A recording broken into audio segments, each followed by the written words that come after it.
त जवानी कट जाई लॉकडाउन में। तू भरवा सुपर चढ़ जाना ऊपर ठीक ठाक डोरता। हनु तेज कोरसान न मन बाटे डाउन बम बम न बोलता।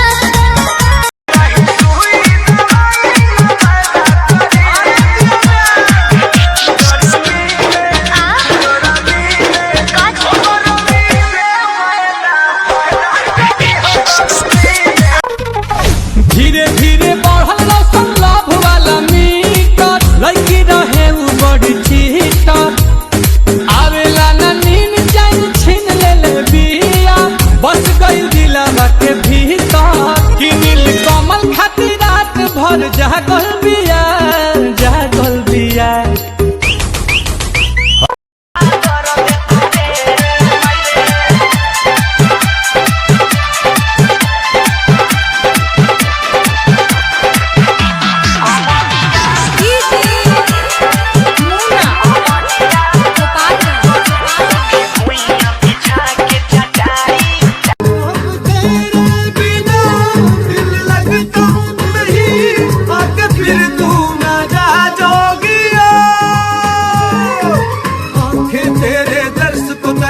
याद में तेरी नैना पर शहर बाजार हिलेला हमरा नववे से यूपी बिहार हिलेला बुझला।